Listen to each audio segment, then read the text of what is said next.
Peggy 18. In this 4-part series, get an inside look on the making of one of the most anticipated titles in gaming history. This is Inside Assassin's Creed 3.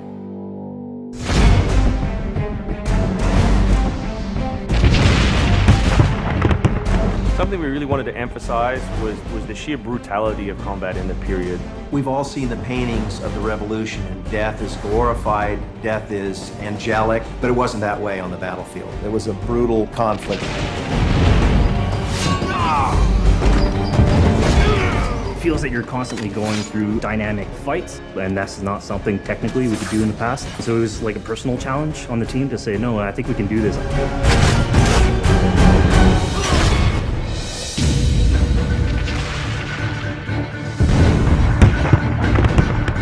These armies are filled with different types of weapons. So, you have everything from muskets, you have grenadiers, you have guys with boarding axes. Being shot by a musket would be an awfully painful way to go. The caliber size of the ball was at least 3 or 4 times as large as anything that any modern military is using today.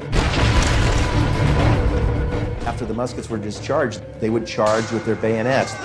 What basically is a giant spear, and he has every intention of running that through you. They would shoot and then they would march, and that hand-to-hand combat was really brutal. And whether it's people using a bayonet affixed on the end of a musket, a small hatchet, this is a kind of killing that is very mano a mano.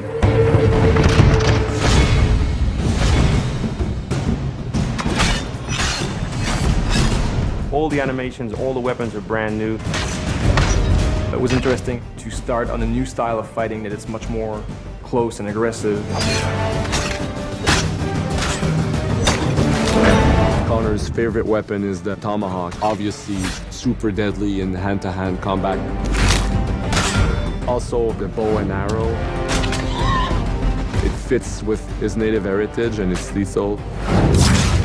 The rope dart, it's a real accurate Chinese tool that we found the references for that period as well. He can use it from the ground, so he can bring the enemy towards him.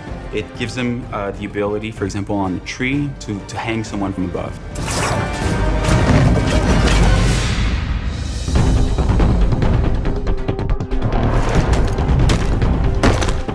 In Assassin's Creed 3, the one thing that we've decided to do is to revamp the fight system from scratch. We wanted the skill in the combat in the game to be about transitioning from character to character by choosing the right moves, by performing them correctly. It allows you to basically mow your way through large numbers of people if you're good enough without stopping.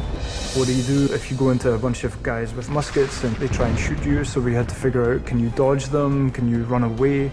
And we've added all these options, but our big one is the meat shield, where you can grab a guy and he gets shot instead. Our mocap guys are stuntmen. We spent a long time with them rehearsing and figuring out exactly what would be the greatest choreography. We had to go through, like multiple people. Connor is trained in a very different style of fighting to the British soldiers. The close quarters flow of the combat that's happening between the punches, the kicks, and everything else is indicative of what happens in the real world. I'm very impressed by the moves that they do. It's cool to see push kicks and axe kicks and different sort of takedowns that are done correctly and very believable when they're done. Right hand right, punch to the face, boom, to the throat, to the groin, finish with boom.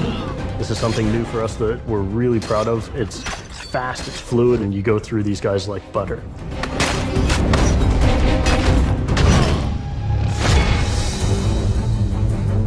Connor is essentially the first guerrilla fighter. He's someone whose goal is always to move behind enemy lines, to pick off his target, and to escape.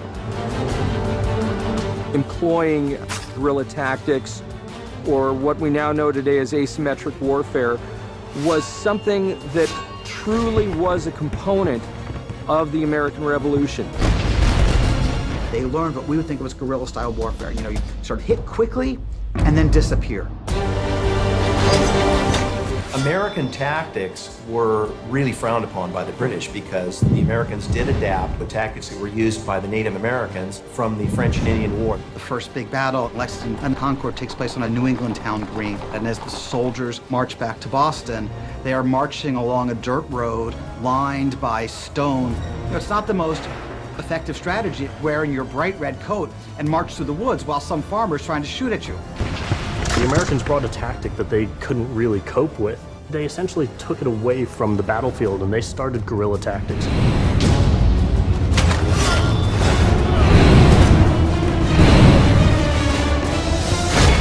Next time on Inside Assassin's Creed 3, the hero behind the war. Connor is the hero of the American Revolution. He's a bit more like Dirty Harry. Connor is the current-day Special Forces soldier. Silent, stealthy. He's fighting for freedom and he's fighting against tyranny.